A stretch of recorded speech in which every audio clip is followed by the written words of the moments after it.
God bless the rest.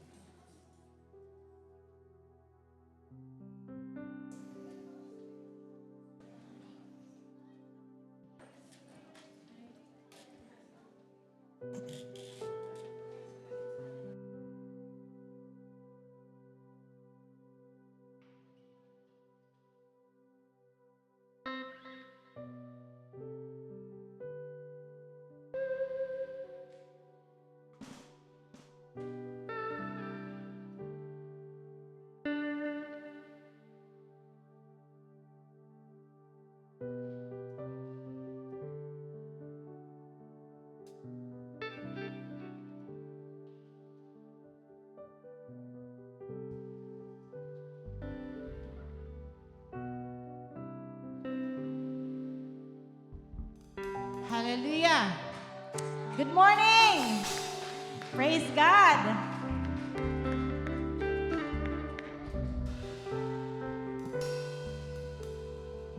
Can everybody say Jesus?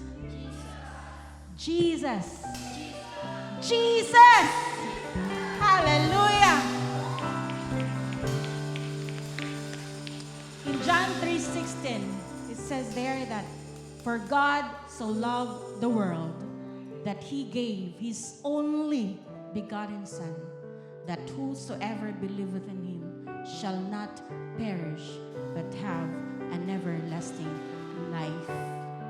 Amen. The grace of God, the love of God, is the reason why Jesus was born.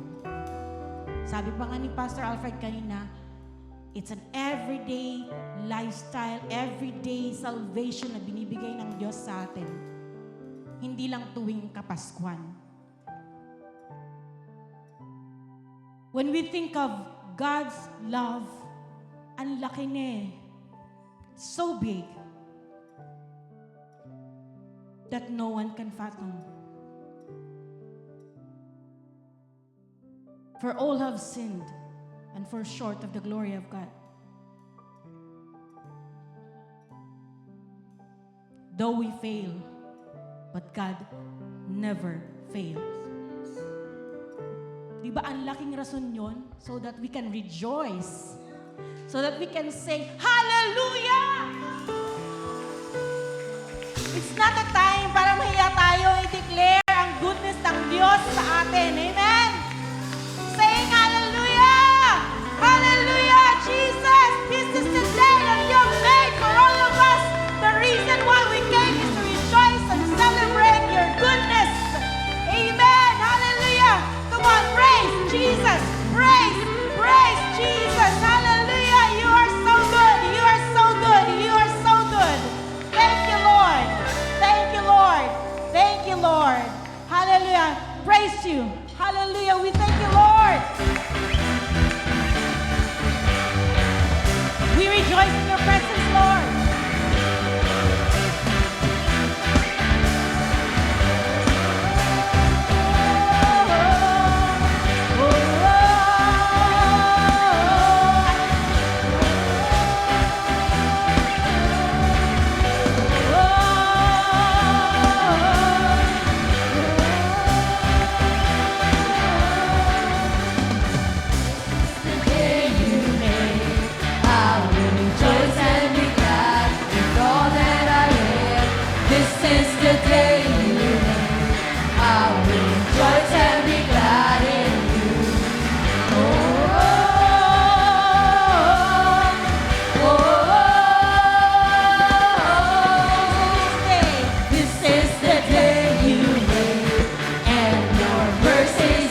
Hallelujah.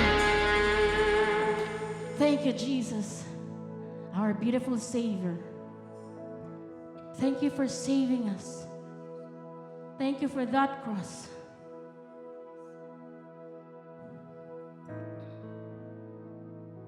Thank you, Lord, for redeeming us from the grave of sin. Thank you, Lord, that there is heaven for us, a heaven that we belong to. Hell is not for us, Lord, for we belong to heaven. We belong to your kingdom. And for that reason, you came to save us. Thank you, our great Redeemer, our awesome Savior. Thank you, Jesus. So wonderful.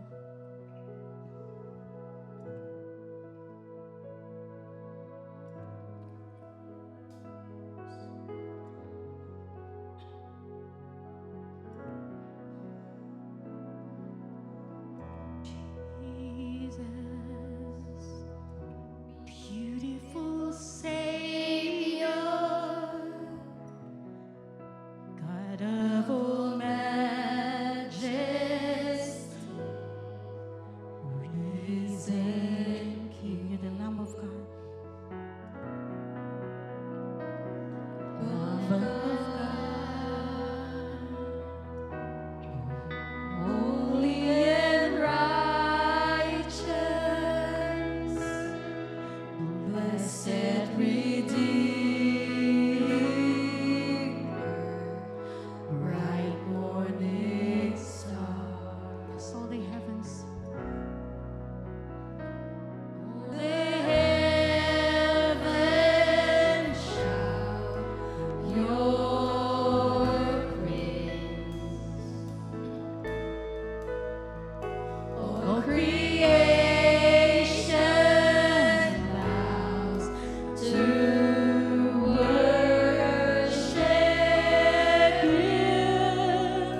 Your name is Jesus. How beautiful, So beautiful. So wonderful. Jesus, The name above every name. Name above every name. Jesus.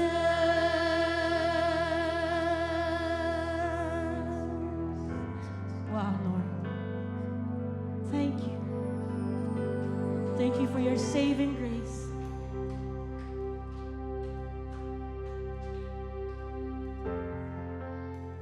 You're worthy. Truly, you're worthy. Worthy of our worship. Worthy of our glory. Jesus. Towards the cross, Lord. Thank you, Lord. Towards the cross you bore, so I could live in the freedom you died for. And now my life is yours. I will sing of your goodness forever.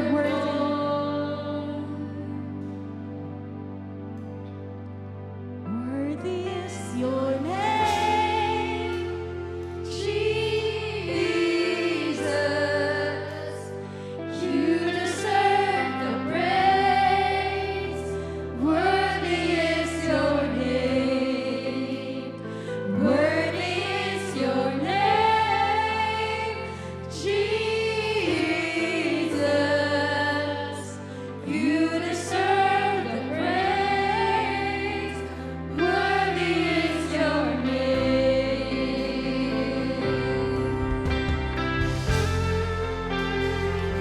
You took away, Lord, all our shame. You're just so amazing. Thank you, Lord.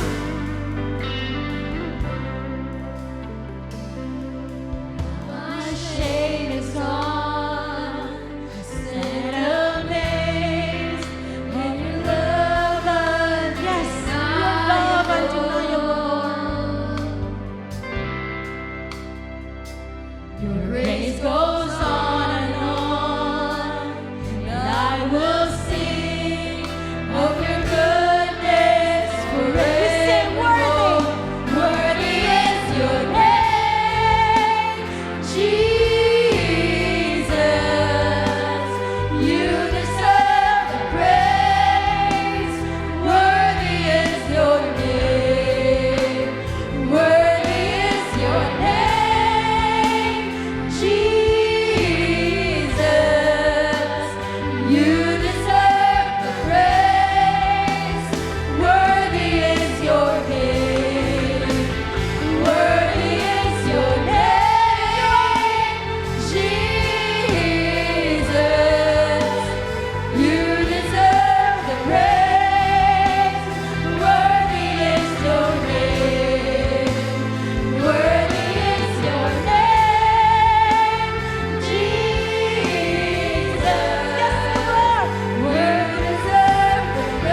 as the glory fills this place. You alone deserve our Come on, church. Be exalted. Yes, Lord. Come on, church. Be exalted now in the heavens as the glory fills this place. You alone deserve our praise. You're the name exalted. Be exalted now, Yes, Lord. as the glory fills this place. You alone deserve our praise. You're the name above all names. You're worthy. You're worthy. Worthy. Worthy of our worship. Hallelujah. Thank you, Jesus. Thank you, Lord. Worthy is your name, Jesus. You deserve the praise. Worthy is your name. Worthy is your name, Jesus. You deserve the praise. Worthy is your name. Worthy is your name, Jesus. You deserve the praise. Worthy is your name. Worthy is your name, Jesus. You deserve the praise. Worthy is your name. Yes, Lord. Worthy. Be exalted.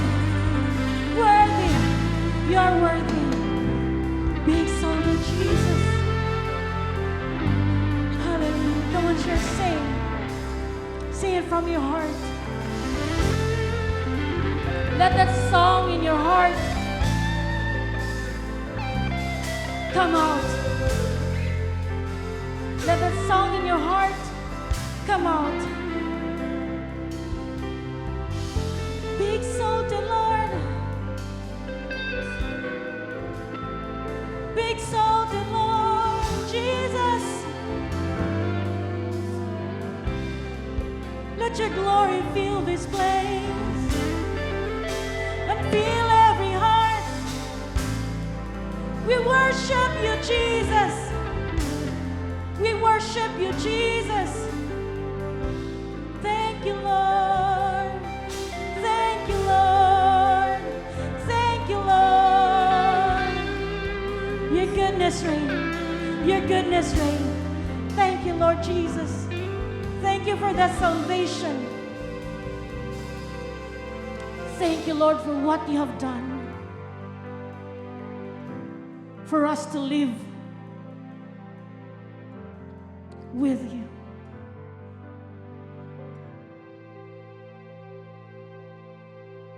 Thank you, Lord, that you are pleased of our worship.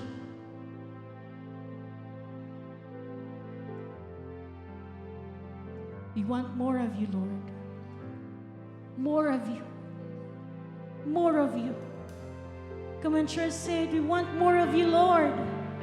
We want more of you, Jesus. Less of us, less of ourselves. For there's nothing we can do apart from you, Lord. But in you, miracles can happen. In you, transformation can happen. In you, we can live forever with you. In the kingdom you reign. Thank you, Jesus. Thank you, Lord. Hallelujah. Come on, church, everybody say, Hallelujah! Praise God! Praise God! Hallelujah! Gutom na po ba kayo? Gutom pa po ako. Yes. Gutom pa po ako sa salita ng Diyos. Are you excited? Amen. Before that, i-greet po natin ang bawat isa.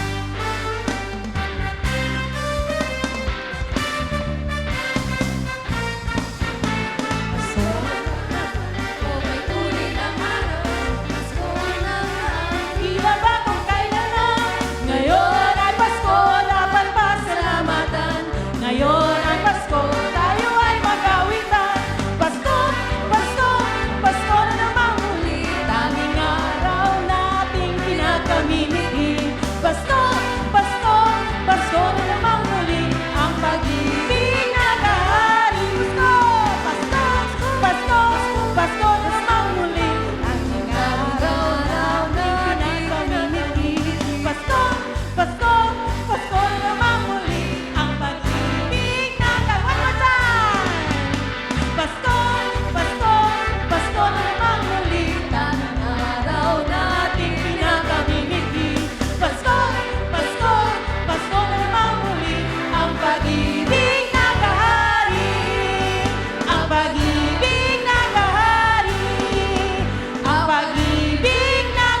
upang i-declare ang pangalan ni Jesus. Amen. Thank you, Lord. Glory to God.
Praise God. Amen. Palakpakan nga po natin ang ating Panginoon.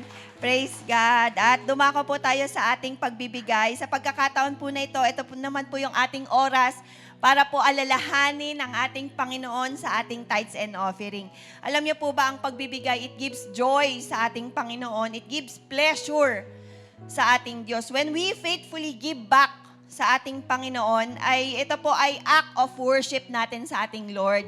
Yung ating pong ginawa kanina na pagsamba sa pamamagitan po ng pag-aawitan, sa pamamagitan po ng ating mga boses, ito po ay kalalagayan natin bilang ating mga anak ng ating Panginoon. Yung pinapupurihan po natin ng ating Panginoon. But right now, ang tithing po is an act of worship kung saan ito naman po yung ating expression kung gaano po natin ina-acknowledge ang Lord through our finances. And giving our 10% tithe, setting aside what is due para sa ating Panginoon. Alam mo, maraming bagay po tayo na gustong natin i-please ang Lord. Pagising pa lang ng umaga, gusto na natin i-please ang ating Panginoon. Pero ang ating pong pagbibigay ng ating mga kaloob, ina-acknowledge po natin na ang lahat ng bagay na meron po tayo ay ipinagkaloob ng ating Panginoon.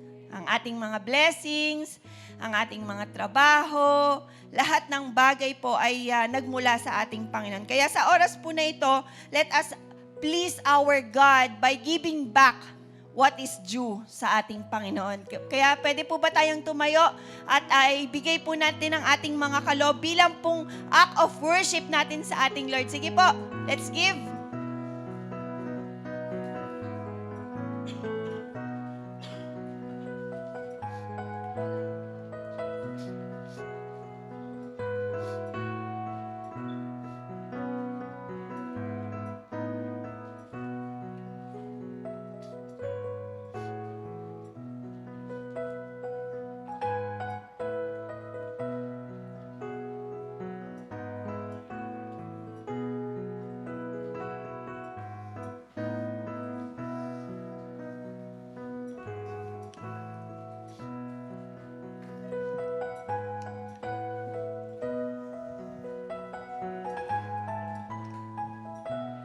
Sige po, ituon po natin ang ating mga kamay sa ating mga kaloob at ipagpasalamat po natin sa ating Panginoon. Heavenly Father, we thank you, God, for your goodness sa aming mga buhay. Lord, ina-acknowledge namin na ang lahat ng bagay ay nagmula sa iyo. Lahat ng bagay, Panginoon, ay biyaya mo. Lahat ng meron po kami, Panginoon, ay una kang nagbigay sa amin. Kaya Lord, ito po ang aming mga kaloob bilang paghahayag, Panginoon, ng aming pagsamba sa iyo. Salamat nga po, Panginoon, sa lahat ng biyaya at pagpapala na patuloy mo pong ibinubuho sa amin. Lord, pagpalain mo po ang lahat ng kaloob na ito at maging kagamit-gamit, Panginoon, sa iyong kaharian at ikaw pong siyang patuloy, Panginoon, na makita at madakila, Panginoon. And we pray and we thank you, God. We acknowledge you, God, in everything. And naniniwala po kami dito sa simbahan, ang una pong tumanggap. At dyan sa kalangitan, Panginoon, ikaw ay galak na galak. Ikaw ay please na please, oh God, sa iyong mga anak. Kaya nga po, Panginoon, tanggapin mo nga po ito bilang aming paghahayag na ikaw ay mahal na mahal namin, Panginoon. Salamat po. Ito po ang aming samot dalangin sa pangalan ni Jesus. Amen and amen.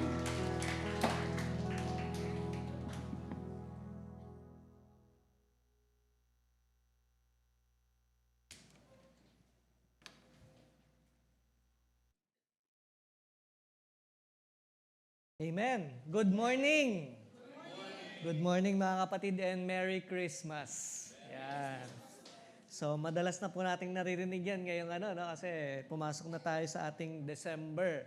Kaya batiin mo nga yung katabi mo, nagagalak ako at nandito ka ngayon. Sabihin mo sa kanya, kaliwat kanan, I'm glad that you are here. Amen. Praise God. So alam niyo po, ay napakaganda po ng season natin ngayon, malamig at Kapaskuhan, maraming mga ine-expect, lalo na yung mga bata, di ba?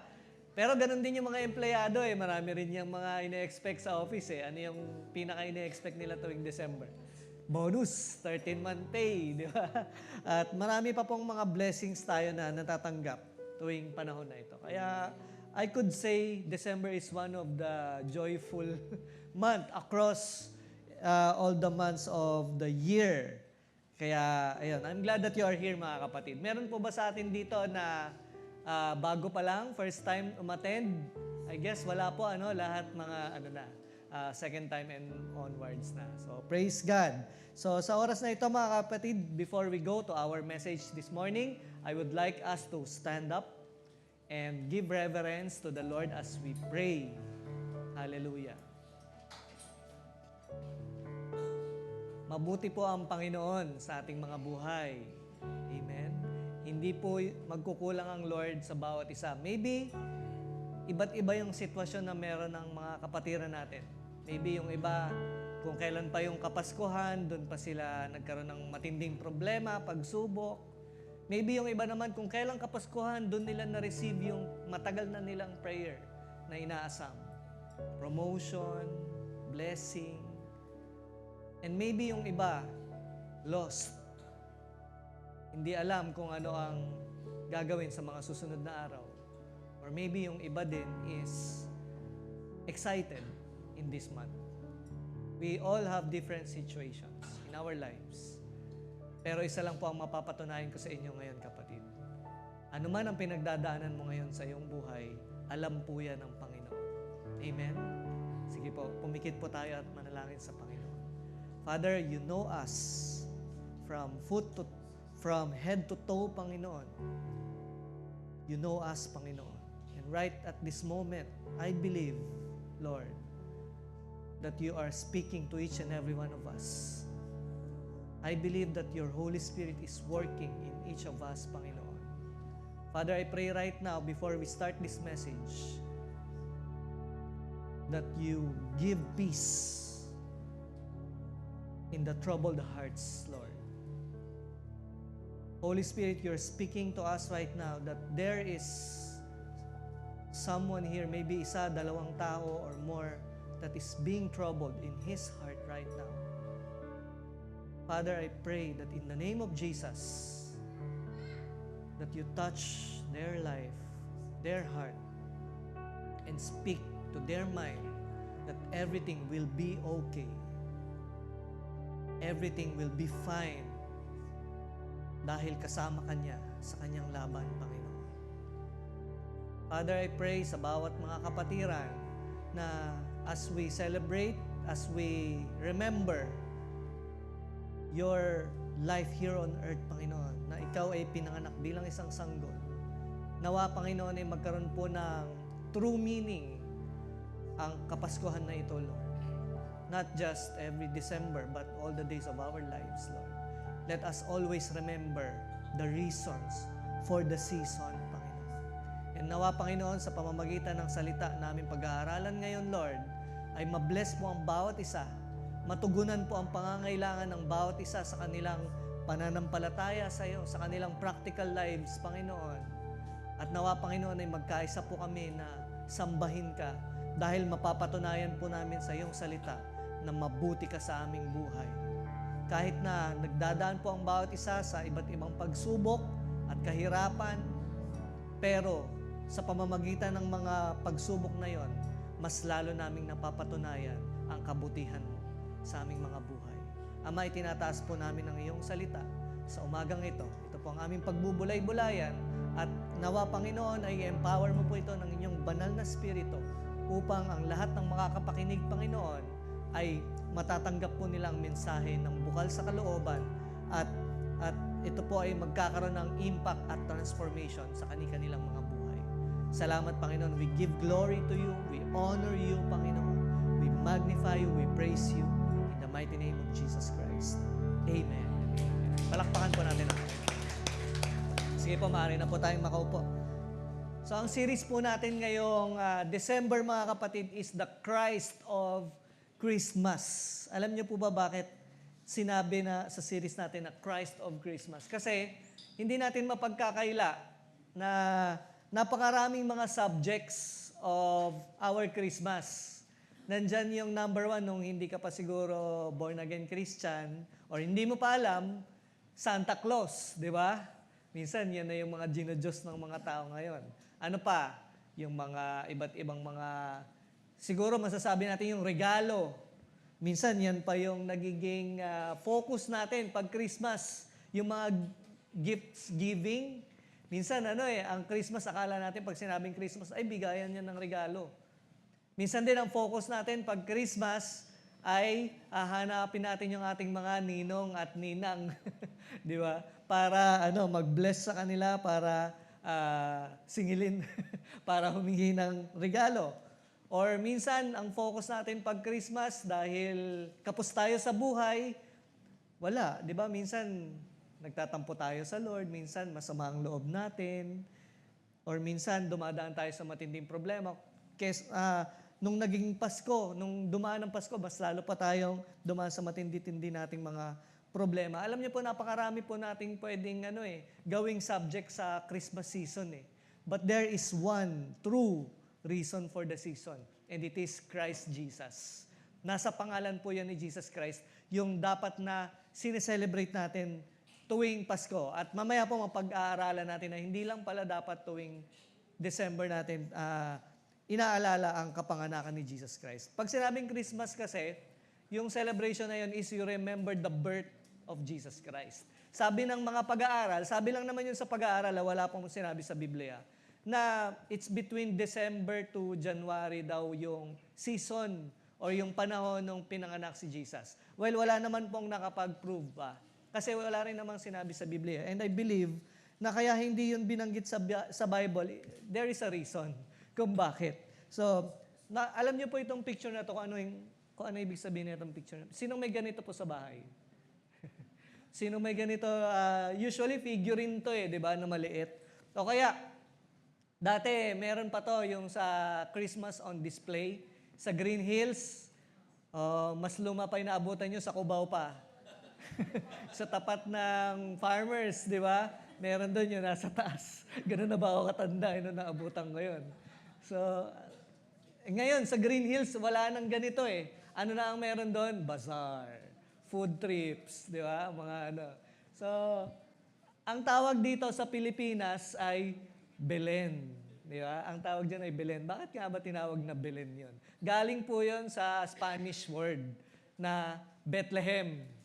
Yan, so Belen. So, gusto ko lang po isa-isahin tong mga to kasi gusto ko na makorekto or maintindihan natin ng maayos yung Christmas na sineselebrate natin. Kadalasan pag sinabing Christmas, ito yun in one package, in one picture, ito yung Christmas. Andyan si Mary, si Joseph.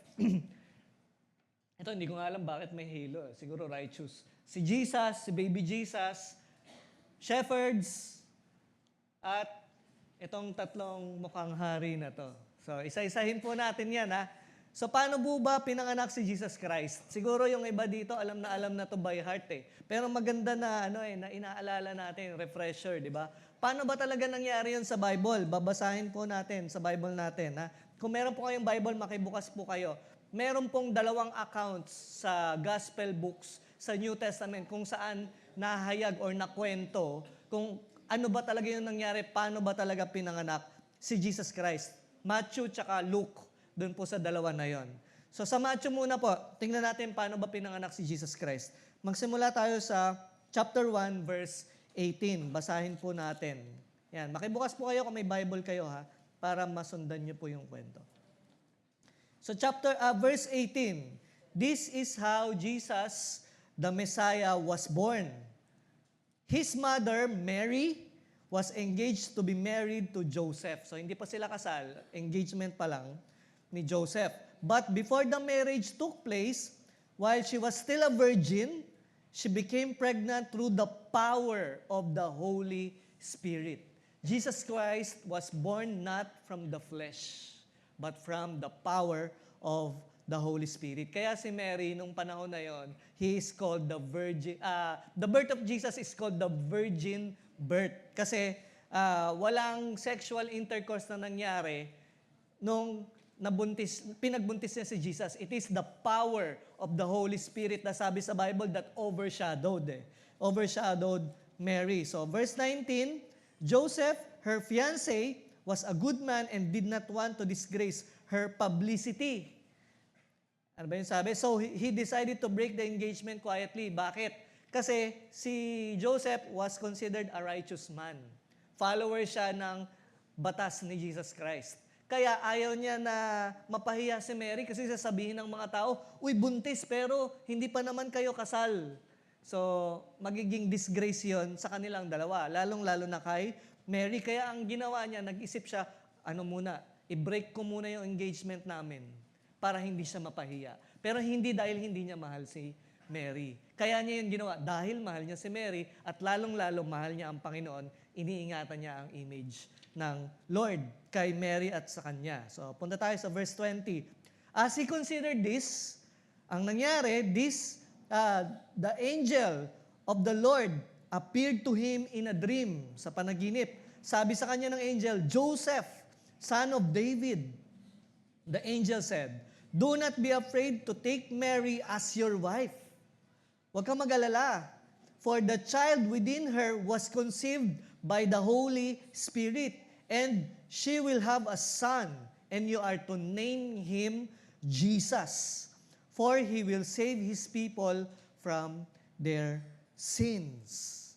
Specific yung sinabi ng Holy Spirit na ano ang magiging pangalan ng ipinagbubuntis ni Mary? Jesus. Specific po. Verse 22, all of this occurred to fulfill the Lord's message through His prophets. Sabi ng prophecy, look, the virgin will conceive a child, she will give birth to a son, and they will call him Emmanuel, which means God is with us. Makikita na po natin dito sa pangalan pa lang ni Jesus Christ, may mga meanings na. So mamaya po, dadaanan po natin yan. And then finally, sa verse 24, when Joseph woke up, he did as the angel of the Lord commanded and took Mary as his wife. But, yun na. So, kinuha niya na si Mary, hindi niya na hiniwalayan, hindi niya na binbreak yung engagement.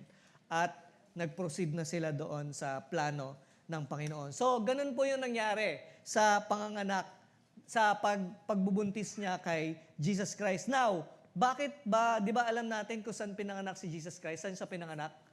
Sa sabsaban, saang lugar? Bethlehem. Bakit ba sa Bethlehem? Mayroong meaning po yun. Hindi po aksidente na sa Bethlehem pinanganak si Jesus Christ. Ang nangyari po kasi noon, pupunta naman tayo ngayon sa Luke. Ang nangyari po kasi noon, meron pong decree nung panahon na yon sa lugar nila Joseph. Si Joseph po ay isang Hudyo. Siya po ay isang righteous person na kung saan sinusunod niya ang kautusan ng Panginoon. At merong decree nung panahon na yon na sa panahon na yon kailangan yung bumalik sa ancestral, ang tawag saan? May sinabi sa Bible yun, ancestral location or place na kung saan magpaparegister kayo for a census. So si Joseph, ang ancestral town niya ay sa land of David, which is sa Bethlehem po yun. So pupunta siya ron sa Bethlehem para magpa-census. So ganun ang ginawa niya. Kailangan niyang gawin yun habang pinagbubuntis niya si Mary. Si Jesus, pinagbubuntis ni Mary si Jesus. So tingnan natin sa Luke chapter 2 verse 4. Sabi diyan, and because Joseph was a descendant of King David, he has to go to Bethlehem in Judea, David's ancient home. He traveled there from the village of Nazareth in Galilee. So nagmula sila sa Nazareth nung pinagbubuntis pa lang ni Mary si Jesus at dinala nilang dalawa papunta sa Bethlehem. At doon na nga ipinanganak si Jesus sa Bethlehem. Okay, so yun na po ang reason kung bakit. Dahil sa Bethlehem, meron pong prophecy din na dapat doon ipanganak si Jesus. Okay, forward tayo. Itong tatlo na to, anong tawag dito? Sabi sa Bible, wise men. So men, ibig sabihin, multiple. So marami. Hindi sinabing tatlo.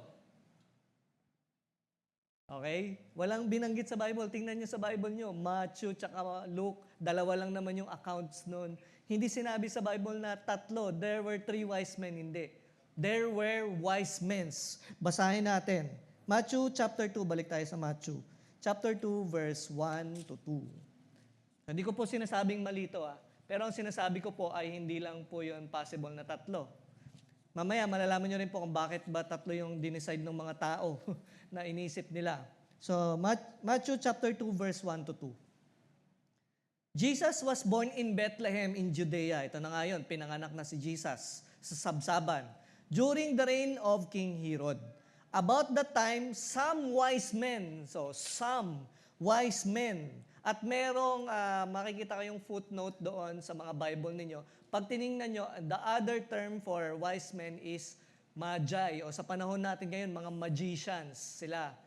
And hindi rin po binanggit na hari, although may mga studies na nire-relate nila na hari daw sila, mga kings, may mga pangalan pa nga yan eh. Ano nga yan? Melchor, Gaspar, Baltasar, di ba? Pero hindi binanggit kasi sa Bible eh. So, kung akong tatanungin nyo, I don't believe it. na hari sila. Pero, the moment nga na ito, pag binasa natin mamaya, inutusan sila ni King Herod eh. Ibig sabihin, they are under a king. At sila ay, sabi sa Bible, wise men or magi, mga magicians. So, tuloy natin pagbabasa. There, about that time, some wise men from eastern lands, taga-east sila, arrived in Jerusalem. Pinuntahan nila sa Jerusalem, hindi pa sa Bethlehem agad. Doon pa lang sa kung saan hari si King Herod. Where is the newborn king of the Jews? Sabi nila, we saw his star as it rose. Ito na yung famous na star. Nakita na nila kasi yun yung sign kung nasaan si Jesus Christ, kung saan siya pinanganak. And we have come to worship Him. So itong mga wise men na ito, they come to worship Jesus. Verse 3. King Herod was, wag na natin, i-skip na natin yung verse 3. Mamaya balikan na lang natin yan. So yun po yung wise men, okay? So kung tatanungin nyo ako, hindi lang po sila tatlo possible. Bakit ba sila kinonsider na tatlo? Kasi dahil doon sa dala nilang gifts eh.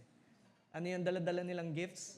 Myrrh, frankincense, tsaka gold. So dahil daw tatlo yung sinabi sa Bible na regalo, kaya ginawa nilang tig-iisa sila. Pero dahil hindi binanggit sa Bible na tatlo lang sila, we cannot conclude na tatlo lang yan. Possible, mas marami pa or hindi natin alam, baka dalawa lang sila. So, yan. So, we are basing the facts sa Bible. Not on hearsay, not on any accounts na hindi naman na-record sa Bible. Amen? Amen. So, shepherds, itong mga to. Itong mga shepherds na to, ang nangyari sa kanila, nagpakita ang angel sa kanila. Nandun sila sa paligid lang sa malapit dito sa Bethlehem, kung saan pinanganak si Jesus. Tapos may angel na nag-appear sa kanila. Basahin natin yon. Luke chapter 2, verse 8 to 16. Ang ganda, no, na pagtatagpi-tagpi natin yung mga istorya na nangyari noon. Verse 8 hanggang 16. So, verse 8. The night there were shepherds staying in the fields nearby, malapit lang kila Mary, guarding their flocks of sheep. Suddenly, an angel of the Lord appeared among them, and the radiance of the Lord's glory surrounded them. They were terrified. But the angel reassured them, "Don't be afraid," sabi ng angel. "I bring you good news that will bring great joy to all people. The Savior, yes, the Messiah, the Lord has been born today in Bethlehem, the city of David. And you will recognize him by this sign. You will find a baby wrapped snugly in strips of cloth, lying in a manger." So ito na yung kanta natin, "Away in a Manger," di ba? So si Jesus Christ, ipinanganak siya sa sabsaban. Suddenly, the angel was joined by a vast host of others, the armies of heaven, praising God and saying, "Glory to God in highest heaven and peace on earth to those with whom God is pleased." Verse 15, when the angels had returned to heaven, the shepherds said to each other, "Let's go to Bethlehem. Let's see this thing that has happened, which the Lord has told about us." So, verse 16, they hurried to the village and found Mary and Joseph, and there was the baby lying in the manger. So, hindi po sila basta-basta pumunta ron or nagpakita doon ng walang idea. Before pa sila dumating doon, nagpakita na sila ang angel at sinabi sa kanila na ipapanganak si Jesus Christ. At yun nga, natagpuan nila. At hindi lang doon nagtapos yun, ikinwento nila yon at namangha yung mga pinagkwentuhan nila sa nakita nila kay Jesus Christ. So, ito naman, lastly, bakit ba sila bumalik? So, si Jesus Christ po, si Mary and Joseph at Jesus, ay bumalik sila ng Nazareth, sa lugar na kung saan sila nagmula. So, from Nazareth, pumunta sa Bethlehem para magpa-census at ipinanganak si Jesus doon, and then bumalik sila sa Nazareth. Kaya lang, ang problema, nung nasa Bethlehem sila, nung nalaman ni King Herod yung istorya, ipinapatay niya yung mga bata na ipinanganak nung time na yun. Alam nyo ba, nung time na ipinanganak si Jesus Christ, there was a great massacre of child that is born on that day. Grabe, no? Kasabay ng kapanganakan ni Jesus Christ, ang kamatayan ng napakaraming sanggol. Pinapatay niya yung mga sanggol na yun. Bakit? Takot siya eh. Kasi Jesus is the Messiah at takot siya na ma-overpower ni Jesus. Kaya ipinapatay niya yun. Ngayon, ang Lord, syempre, meron siyang plano. Kaya hindi niya hahayaan na mangyari kay Jesus yun. Kaya sinabihan niya, winarningan niya si Mary at Joseph na ipapapatay ni King Herod yung mga bata dyan. So umalis muna kayo dyan, pumunta muna kayo sa Egypt. So, pumunta sila sa Egypt. Bakit sa Egypt? Kasi may prophecy din. May prophecy din ang Lord na sinasabi na, "My son will come out from Egypt." So kaya napunta muna sila sa Egypt bago sila napunta sa Nazareth. So pagpunta nila sa Egypt, dahil matanda na si King Herod at malapit nang mamatay, inantay na lang nila yung kamatayan ni King Herod. At nung namatay na si King Herod, pinalitan na siya ng ibang hari, sinabi sa kanila ng angel, "Patay na yung gusto magpapatay sa anak nyo. Pwede na kayong bumalik sa Nazareth." So, yun na nga ang nangyari. Basahin natin yun sa Matthew chapter 2, verse 23. Matthew chapter 2, verse 23. So the family went and lived in a town called Nazareth. Ito na yun, nung bumalik na sila. This fulfilled what the prophets had said, he will be called Nazarene. Kaya mapapansin nyo, ang tawag kay Jesus is Jesus the Nazarene or Nazareno, di ba? Naririnig natin yan Nazareno si Jesus. Why? Kasi yun din yung fulfillment ng prophecy na si Jesus Christ will live or grow in Nazareth. Amen. So, yun po yung istorya. Napakaganda, no? So, parang parang nanonood ng mga miracle movies na napakaganda ng storya ng kapanganakan ni Jesus Christ. Pero never sinabi sa Bible na December po yun nangyari. Sinabi lang nila sa pag-aaral na malamig daw kasi yung panahon na yon. Kaya parang December feels. Kaya nilagay nila sa December yung Christmas Day o yung celebration. Now, bakit ba ang paniniwala natin is hindi exactly December 25 lang sineselebrate ang Christmas? Bakit ko ba sinasabi sa inyo kanina pa lang sa opening prayer na wag lang tuwing December natin dapat sineselebrate ang kapanganakan ni Jesus? Bakit? Kasi hindi mo mako-contain yung effect and goal and yung pag-alala natin sa ginawa ni Jesus Christ. Yung grand and glorious purpose ng Panginoon, hindi po yun mako-contain sa isang araw lang, December 25 lang. Hindi, mga kapatid. You need your lifetime, buong buhay mo yun, na kakailanganin na maalala, hindi lang tuwing December season.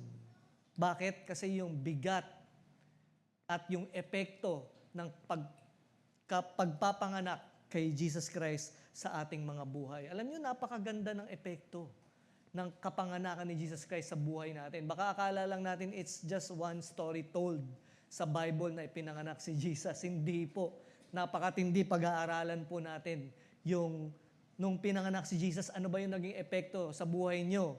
Baka akala natin sa panahon lang nung 2,000 years ago, nagkaroon ng epekto yung kapanganakan ni Jesus. No, it is being felt right now at sa mga future generations, ma-experience natin yung reason ng kapanganakan ni Jesus Christ. Kaya ang title po ng ating pag-uusapan ngayon is Christ's Divine Role.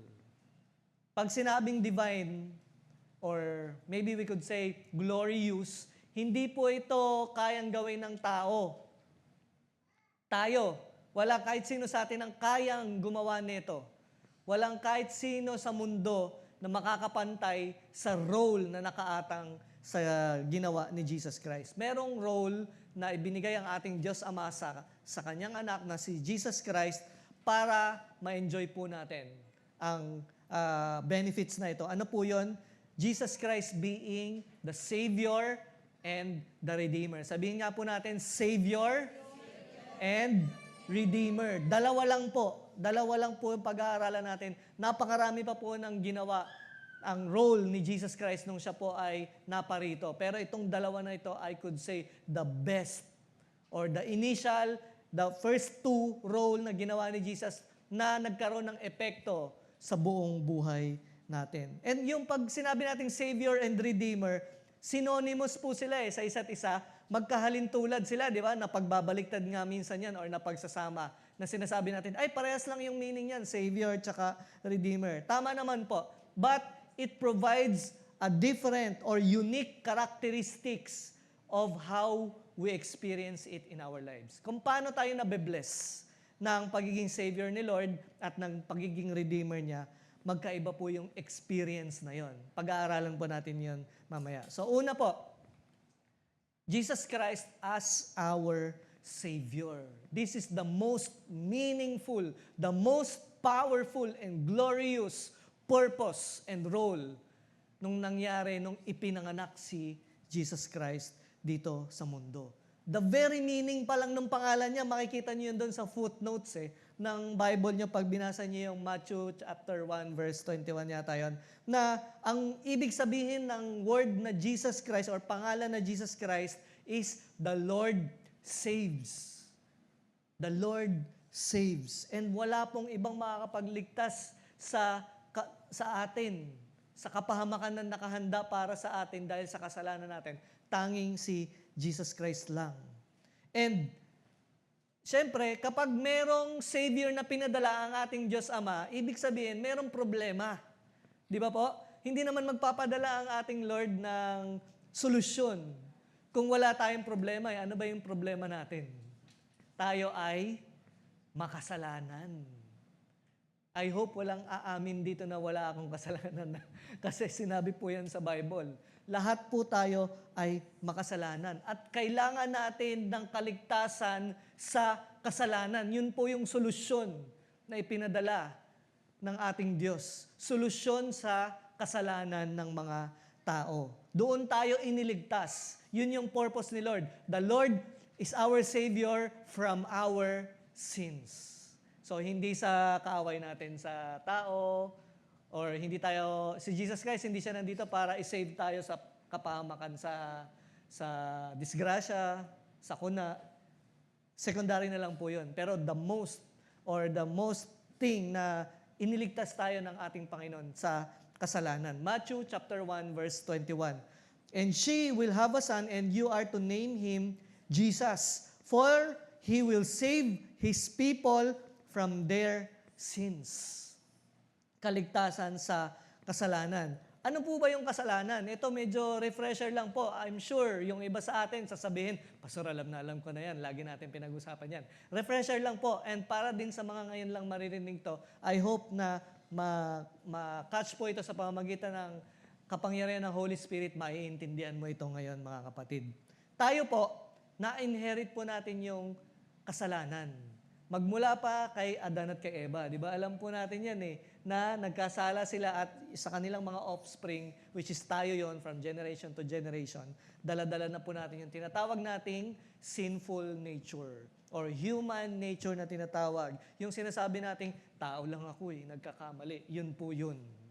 Yung sinasabi natin ganun. Sinful nature ng tao. At dahil po doon sa kasalanan, kasi ang Diyos, napakabanal ng Diyos Ang Diyos hindi kayang mag-coexist ang kabanalan at ang kasalanan. Hindi pwedeng magsama yan. Imposible. Sa langit, mga kapatid, pag napunta na tayo sa langit, wala na tayong kahit anong kasalanan na maiisip. Never na tayong maiinggit dahil mas malaki yung reward niya, dahil mas marami siyang ginawa dito sa mundo, kaya pagpunta niya sa langit, mas malaki yung castle niya or yung reward niya. Wala nang inggitan doon kasi wala nang puwang kasalanan sa langit. Kaya ang Diyos never yan na magko-coexist sa kasalanan. So ang nangyari, kunyari ito ang Lord at ito tayo, ay nagkaroon ng malaking gap. Dahil hindi nga pwede magsama ang kasalanan at ang kabanalan ng Diyos. Nagkaroon ng malaking gap ang Diyos at ang tao. Tayo po, mga kapatid, we are called spiritually dead. Namatay tayo spiritually. Anong ibig sabihin nun? Yung relationship natin sa Lord, naputol.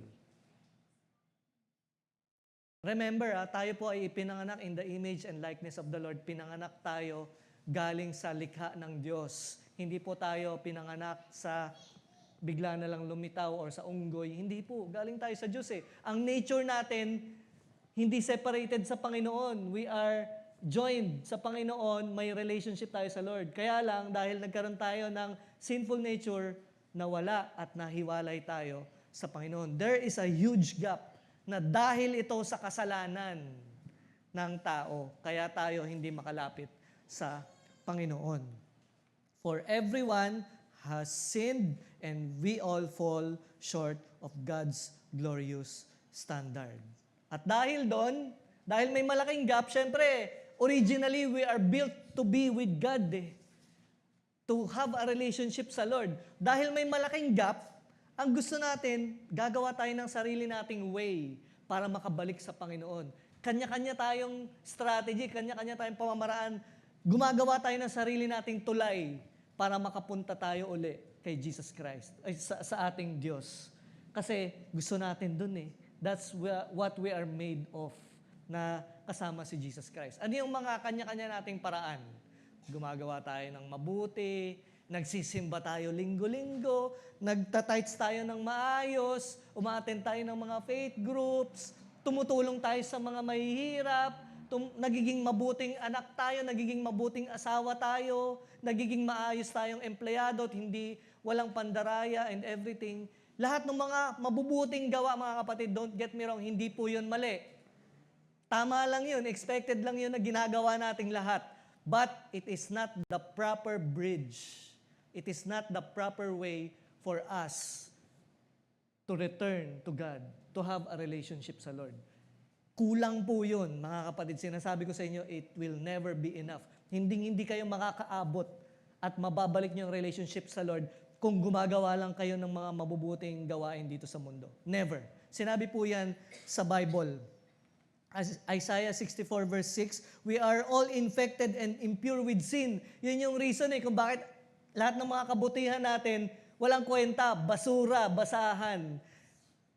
When we display our righteous deeds, they are nothing but filthy rags. Like autumn leaves, we wither and fall, and our sins sweep us away like the wind. Walang kwenta po. Kaya mga kapatid, ito po yung na-realize ko Between, hindi naman po ako sa nagkakaroon ng comparison or judgmental, pero yung yung essence ng paggawa ng mabuti between these two status of life. Yung isa, born again Christian, tumanggap na sa Lord, mahal ang Lord. Yung isa, hindi pa. Or kilala si Lord pero hindi niya mahal pa ang Panginoon. Anong difference nila? Parehas nilang kayang gumawa ng mabuti. Tama? Kahit hindi ka pa Christian, kaya mong maging mabuting tao Di ba? Ang difference lang, etong hindi pa mananampalataya at nagmamahal sa Lord, yung mga mabubuting gawa niya, sayang. Walang epekto, walang bearing, walang sa kanya, walang heavenly reward na mangyayari, hindi yun nakakount.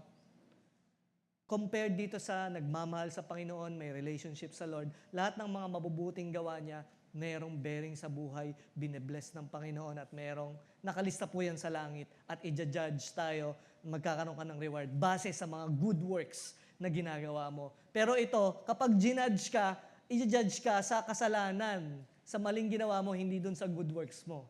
Yun yung pagkakaiba po nung dalawa. Kaya, hanggat wala ka pang relationship sa Panginoon, ito napakahalaga, hanggat wala kang totoong relationship sa Panginoon, yung mga mabubuting gawa mo ay para lang yang maduming basahan sa harapan ng Panginoon. Pinipilit mo lang na solusyonan yung paglapit mo sa Panginoon sa mga mabubuting gawa, pero imposible. Parang cancer. Ang kasalanan nakakamatay. Tama po? It will kill your spiritual life. It will kill your relationship sa Lord. At habang pagpatay yun, pag namatay ka physically, impyerno ang dating mo. Parang cancer. Ang cancer, kadalasan yan, or most of the time, ilang percent, 90+% ng may cancer, nauuwi sa kamatayan. So, kunyari, yung isang tao may cancer. Ay, may cancer ako. Hindi ako, yung ibang tao na lang. May cancer. Tapos, para gumaling ako sa cancer, kakain ako ng gulay araw-araw. Sa tingin nyo gagaling siya sa cancer? Hindi. Why? Hindi gamot ang pagkain ng maayos or yung lifestyle or yung yung mga kinakain mo. Hindi yun ang gamot sa cancer Ang gamot sa cancer, miracle. Even chemotherapy, minsan yung pa ay nakakadali, di ba? Sa mga may cancer, minsan yung pa yung nagpapalala sa sitwasyon. Hindi ko naman sinasabing mali Pang lang yun, tawag doon? Ano man tawag doon, Pastora Joyce? Para matakpan lang, mais lang yung pain na nararamdaman, parang gano'n. Pangibabaw lang. Pero hindi talaga siya cure. Ang cure talaga sa cancer ay miracle.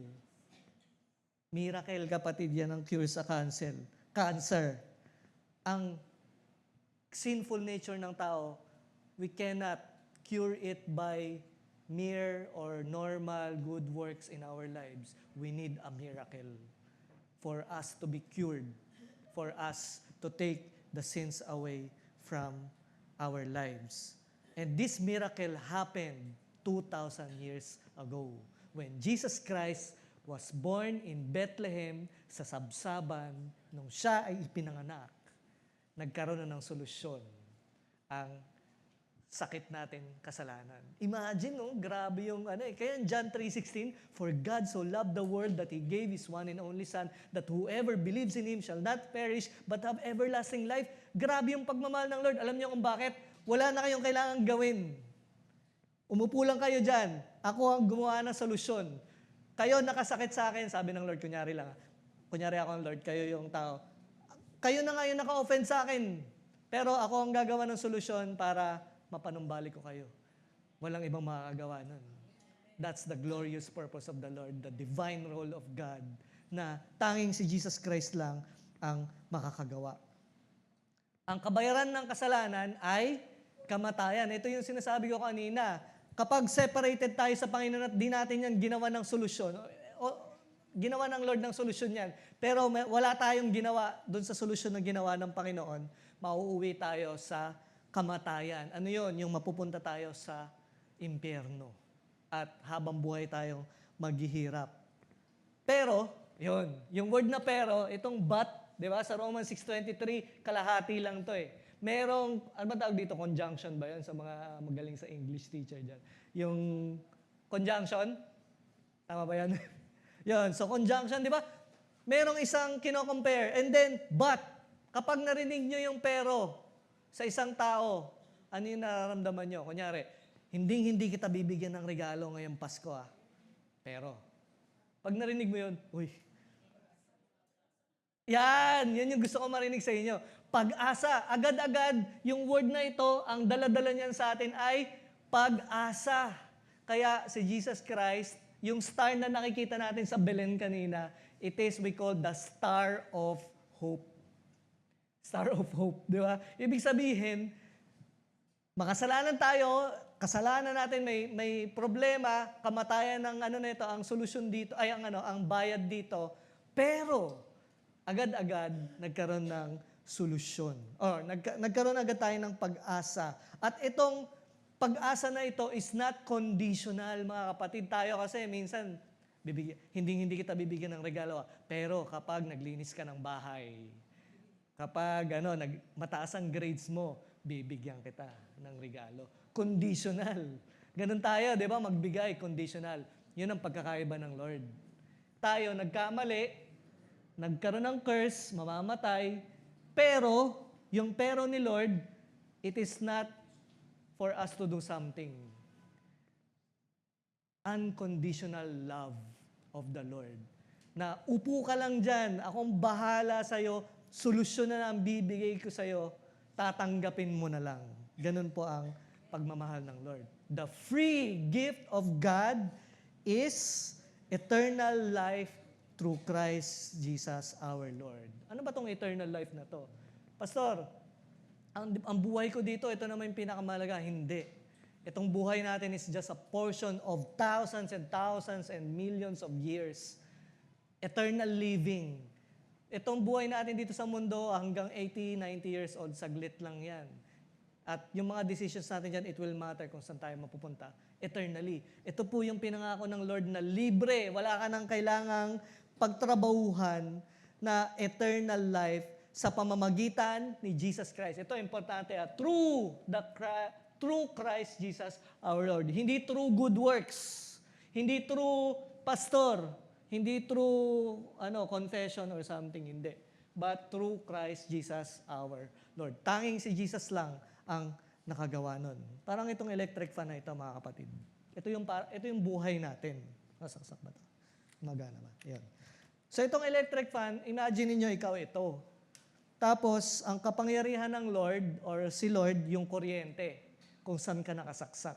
Habang ikaw ay nakakabit or ang relationship mo sa Panginoon ay connected sa Lord, continuous yung di ba? Continuous yung buhay mo eh. Continuous yung nagagawa mo at ikaw ay nabubuhay spiritually. Pero kapag ikaw ay nakabunot sa Panginoon, kahit anong effort mo na mabuhay, mamamatay at mamamatay ka. Amen? So, mga kapatid, isipin nyo, ang buhay natin is parang yung LEC na yon na nung binunot ko, hindi naman siya agad-agad huminto, di ba? Parang tayo. Yung kasalanan ng tao, kapag tayo ay tumanggap sa Lord bilang Diyos sa tagapagligtas, hindi naman agad-agad nawawala yung kasalanan natin eh. Di ba? May mga naboborn again Christian sa oras na ito, tapos meron pa siyang mga hindi pa na i-let go. Unti-unti yun. Kaya wag po tayo magiging judgmental na, kala ko ba born again ka na, bakit naninigarilyo ka pa, bakit umiinom ka pa. Wala, wag po tayo maging judgmental kasi it's a process in our lives. Na kapag tayo po ay nakakonect sa Panginoon, minsan, kapag nakakonect tayo sa Panginoon, minsan nangyayari, wag na nga. Minsan, malakas yung ikot. Minsan, mahina yung ikot, di ba? May times na ang spiritual life natin bagsak eh. Minsan, may times na ang spiritual life natin mataas. Ang importante doon mga kapatid is we should keep ourselves na connected sa ating Panginoon. At kapag tinanggal po natin yan, ang pagtanggal po sa Panginoon or paghiwalay natin sa Panginoon, it means umalis ka na sa piling ng Panginoon at bumalik ka na sa kamunduhan. Unti-unti, sa umpisa siguro okay ka pa eh. Unti-unti yan, mamamatay at mamamatay ka na hanggang sa wala ka nang nagagawa sa iyong buhay. Ang Panginoon po, nung pinadala niya ang ating Panginoong Hesus bilang Diyos sa tagapagligtas, hindi niya na po yun babawiin sa atin. Never na po yan babawiin ng Panginoon sa atin. And ang salvation or ang kaligtasan, para sa lahat po yan, mga kapatid. Wala pong exempted. Hindi para sa mga nagsisimba lang sa CCOF. Hindi para sa mga mababait na tao lang. That's why, si Jesus Christ, sabi niya, lumapit po tayo sa Kanya. Hindi kung ano yung ganda ng sitwasyon natin, kung kailang mabait na tayo, tsaka lang tayo lalapit sa Panginoon. Hindi. You can come at your very worst life, at your very worst situation or doing in your life. Pumunta ka sa Panginoon at ikaw ay tatanggapin niya ng buong puso.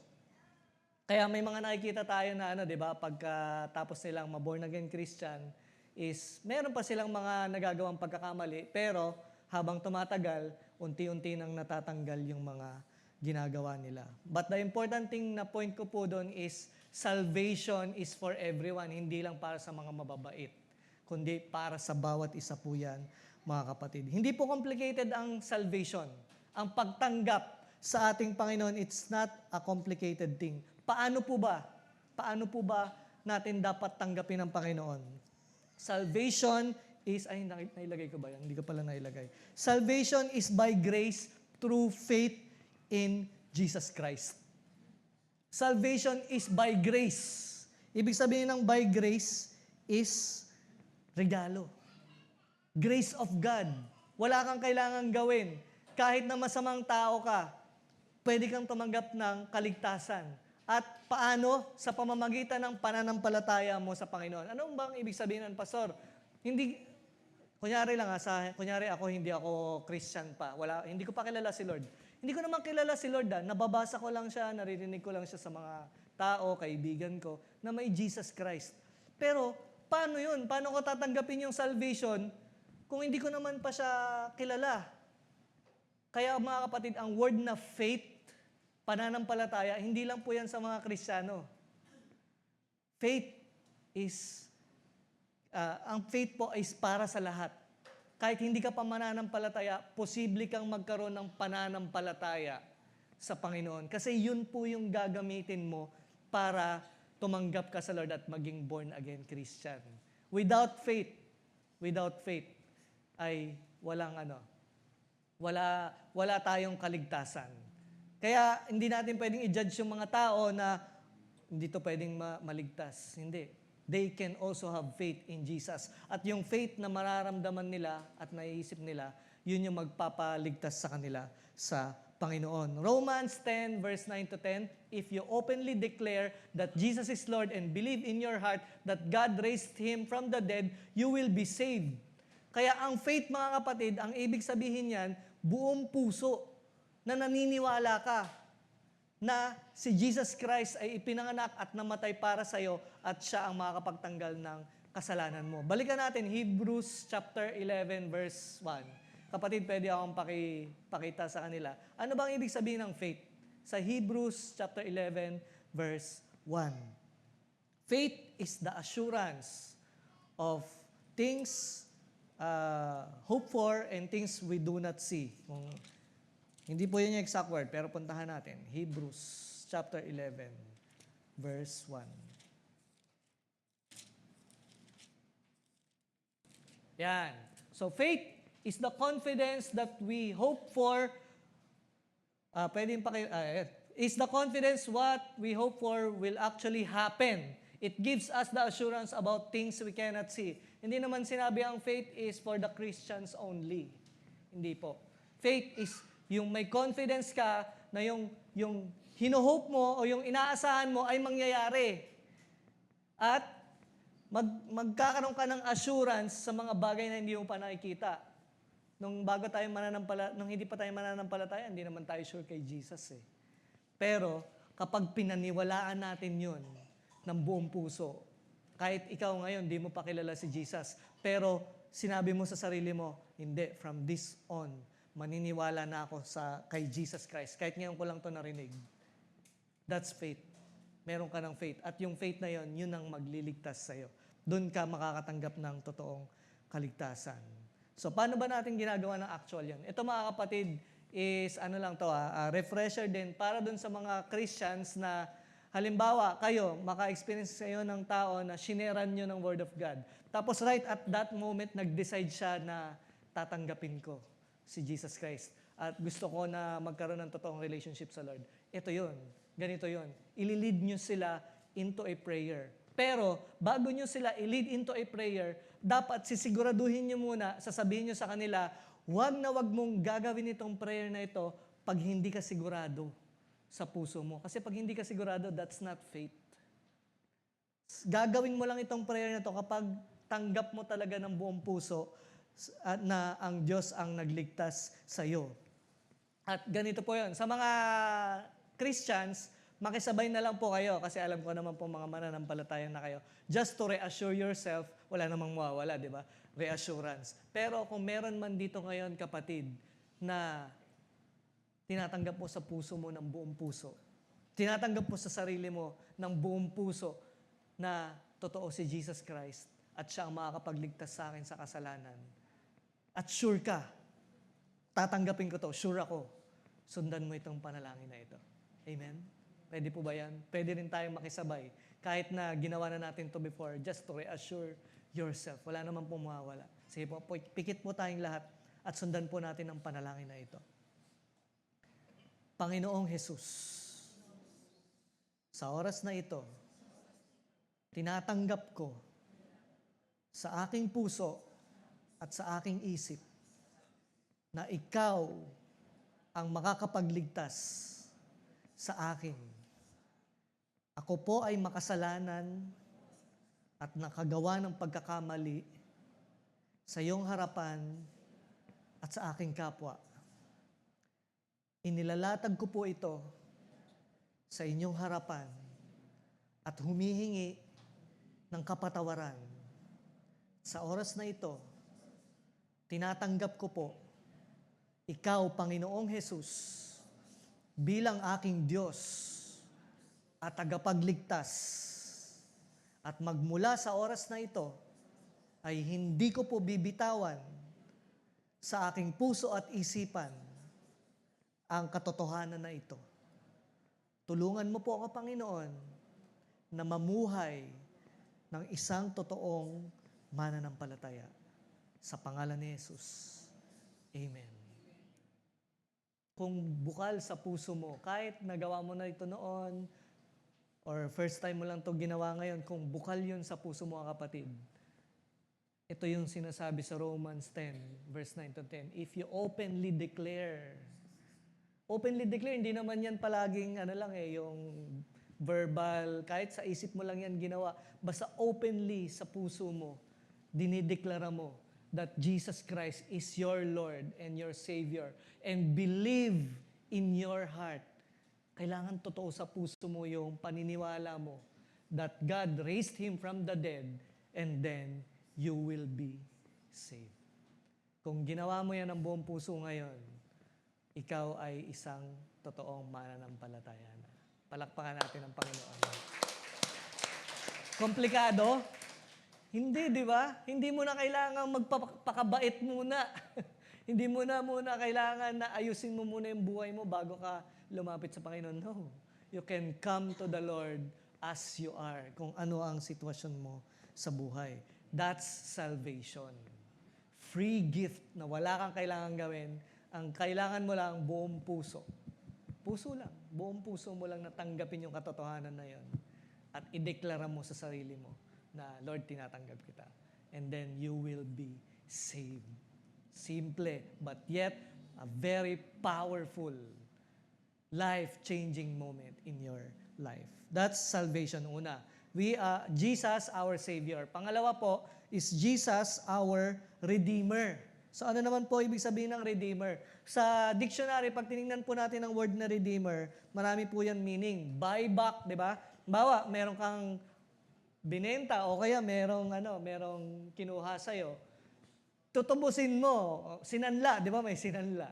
Tapos ngayon, babayaran mo ng pera yan para makuha mo ulit. Ganun po ang tinatawag na redemption.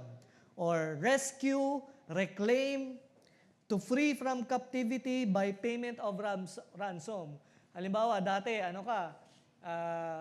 nakakulong ka sa kulungan. Merong nagbayad ng bail sa'yo or ng ransom para makalaya ka dun sa kulungan. Ganun po yung redemption. To release from blame or debt. Meron kang malaking pagkakautang. Malaki utang mo, halimbawa pera. Tapos sinabi sa'yo nung pinagkakautangan mo, pinapalaya na kita sa utang mo, kanselado na yung utang mo. That's redemption. So yun po yung pagkakaiba niya sa salvation or sa Savior versus the Redeemer. Ephesians chapter 1 verse 7. In Him we have redemption through His blood, the forgiveness of sins according to the riches of His grace. Pag sinabi po nating redeemed by Jesus, we are all redeemed by Jesus. Pag sinabi po nating redeemed by Jesus, ibig sabihin, wala na tayo sa kapangyarihan ng kasalanan.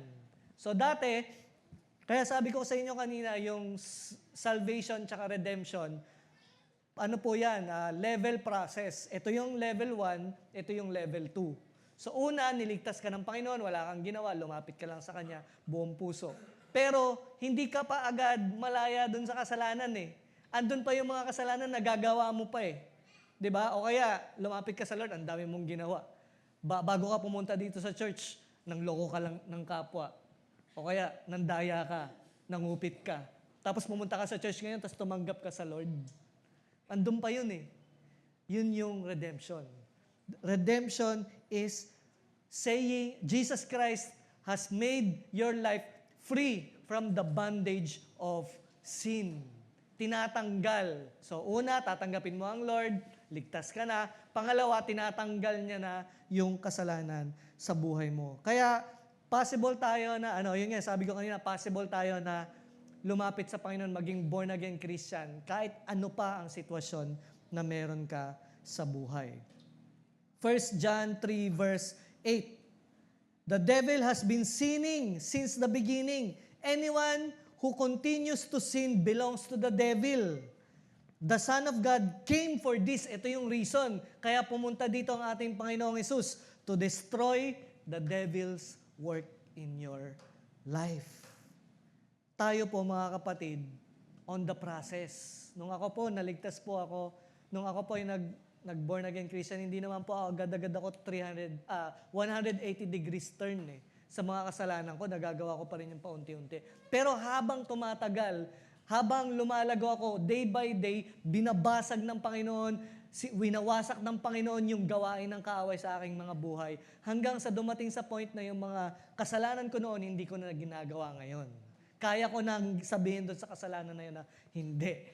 Nakalaya na ako dyan, kaya ko nang hindi gawin niyang kasalanan na yun. That's the power of redemption ni Jesus Christ. Hindi mo yun kaya sa sarili mo lang. Kasi pag sa sarili mo lang, magagawa mo pa uli yun eh. Kasi masarap gawin ang kasalanan. Wala kang kapangyarihan. But when you receive Jesus Christ, redemption follows. He redeems you at wala ng kapangyarihan ang kasalanan sa buhay mo. Ito yung sinasabi mo na may authority ka na sa mga ginagawa mo. At kaya mo nang sabihin sa sarili mo na, hindi ko na gagawin tong kasalanan na ito.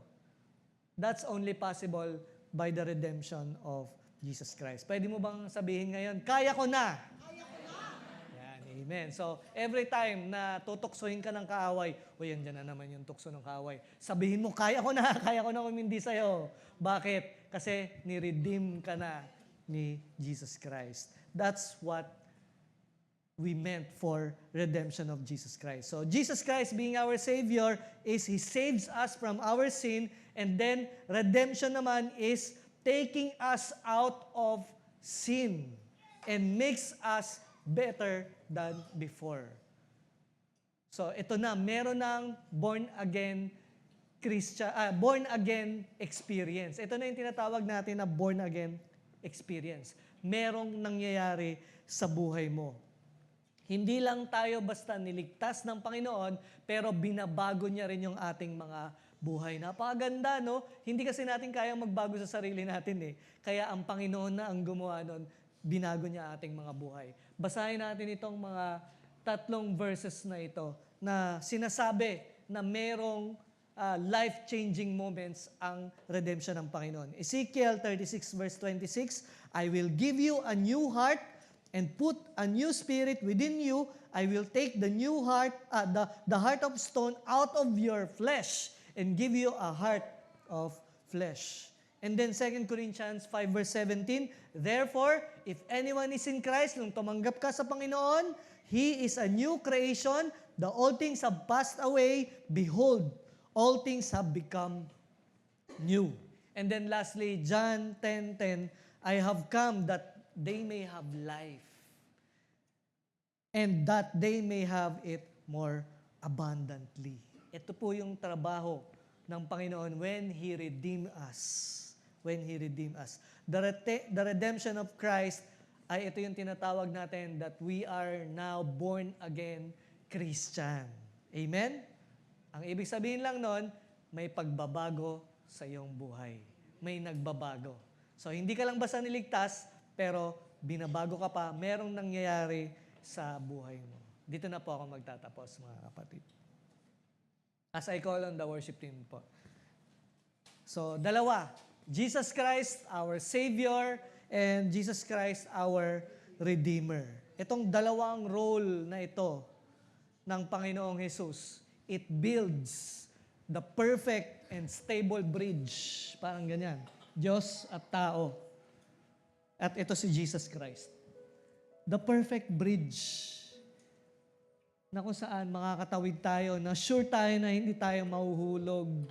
Sure tayo na stable yung bridge na yun, hindi tayo mapapahamak. At siguradong papunta sa kaluwalhatian ng Panginoon. It is the one and only perfect bridge na possible para sa atin. Pero gusto ko pong bigyan ng warning ang bawat isa. As you accepted Jesus Christ as your Lord and Savior, doon na nagsimula yung moment ng buhay mo na tumatawid ka na sa bridge papunta sa Panginoon until you die. Hindi po madali. Sino makapagsabi sa inyo na simple lang ang buhay? Hindi. Hindi madali. Napakaraming challenge. Napakaraming mga trials, pagsubok, paghihirap. Hindi ko nga masabi ko ilan yung percentage ng ng maganda tsaka ng mga trials. Minsan balance, minsan mas madami pang pagsubok na pinagdadaanan. Kasi totoo po yan, mga kapatid eh. Ang pag-cross ng bridge papunta sa kaluwalhatian ng Panginoon is not simple as crossing it diretso. Along the way, nandyan si Satan. Bakit ba mahirap? Kasi ayaw ni Satan na makaabot tayo sa finish line papunta sa Lord eh. Ang gusto niya, hahatakin niyan tayo pabalik. O kaya guguluhin tayo para mahulog tayo dun sa bridge. Para magbago isip natin, ayoko na nga maging Christian, ang hirap. Ayoko na nga maging Christian, nakaka-offend. Maraming mga ginagawa ang kaaway. Watch out, mga kapatid, ha? As you go through your walking the bridge, papunta sa kaluwalhatian ng Panginoon, marami po kayong gagambalain kayo ng kaaway. Gagambalain kayo ni Satan. And sometimes, ito yung pinakamahirap while we are crossing the bridge. The hardest part of crossing the bridge is denying yourself. Ano po yung sabihin pag sinabing denying yourself? Yung mga dating gustong-gusto mong gawin, ang sarap gawin na itong kasalanan na ito. Ang sarap manloko, ang sarap mandaya, ang sarap magalit, ang sarap bumutok, ang sarap magmura. Ang sarap gawin ng kasalanan. Pero dahil lumalakad ka na sa Panginoon, dinideny mo na yung tawag ng laman sa'yo eh. Yung human nature, pinapatay mo na yan eh. Sinasabi mo dun sa human nature mo, hindi, manahimik ka dyan. Hanggang sa makarating ako sa finish line. Hindi ka magiging powerful, wala ka magiging kapangyarihan sa akin. Pipigilan ko. Kaya, the hardest part sa atin, self-control, di ba? Minsan ang hirap mag-self-control eh.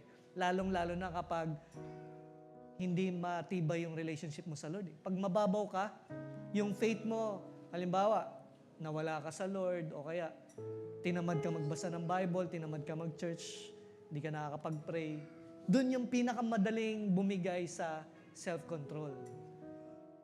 Kasi ang kaaway napakadali na pasukin tayo kapag malayo tayo sa piling ng Panginoon. That's why mga kapatid, crossing the bridge is an everyday battle. An everyday challenge na dapat lagi nating i-deny ang sarili natin sa tawag ng ating mga laman. Minsan hindi si Satan ang kalaban eh. Kadalasan ang kalaban mo ay sarili mo, which we need to deny ourselves. But the good news is, hindi natin, talagang hindi natin kaya yun sa sarili natin. The good news is, kaya natin gawin yun, posible nating mapaglabanan yun by the help of many things. Kaya ang ko sa inyo, ang encouragement ko sa inyo ngayon as we close is, do not cross the bridge alone, kapatid. Huwag kang lumakad sa buhay Kristiyano mo ng mag-isa. Andyan ang ating mga kapatiran, di ba? Kaya tayo nagsisimba tuwing linggo para makita natin yung mga kapatiran natin. Kaya tayo umattend ng faith group para mapag-usapan natin ang Lord, mapag-usapan natin yung mga problema natin sa buhay, makahingi tayo ng mga advices sa mga leaders, sa mga pastors. Andyan po ang bawat isa ang ating mga kapatiran. Don't cross the bridge alone. Cross it with us. Magtutulungan po tayo na mahindian ng kaaway at makarating tayo sa finish line. Pangalawa, nandyan din ang Bible, di ba? 2 Timothy chapter 3, verse 16 to 17, di ba? The scripture, all scripture is God-breathed and is useful for teaching, rebuking, correcting, and training in righteousness so that the servant of God may be thoroughly equipped for every good work. The Bible is meant para i-equip tayo habang lumalakad tayo sa bridge na ito, para ma-equip tayo sa laban natin dun sa buhay natin ngayon. And most importantly, mga kapatid, Jesus. Let's have Jesus along the way while we cross the bridge. Matthew chapter 1, verse 23, behold, the virgin shall conceive and bear a son, and they shall call his name Emmanuel, which means God is with us. Jesus Christ is with your battles. Jesus Christ is with your sorrows. Tutulungan ka niya. Hindi ka iiwan ng Panginoon. Sasamahan ka niya sa laban mo sa buhay. That's the true meaning of Christmas. Amen. Sige po, tayo po tayo mga kapatid as we appreciate and worship the Lord sa kabutihan ng Lord. Sa pangalan niyang Yahweh, makakakuha tayo ng kalakasan at kapangyarihan. Hallelujah.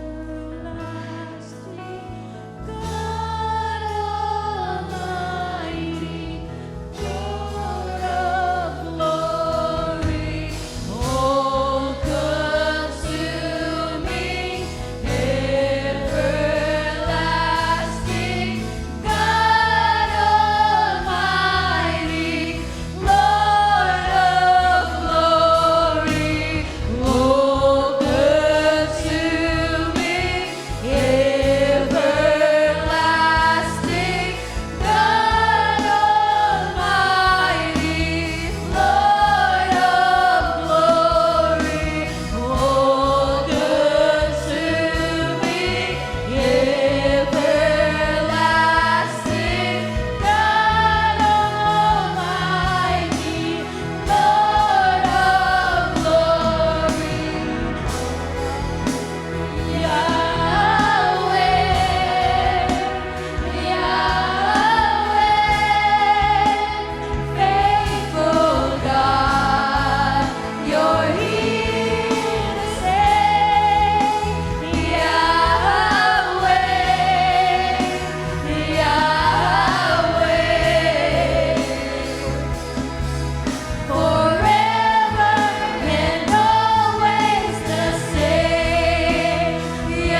the same yesterday, today.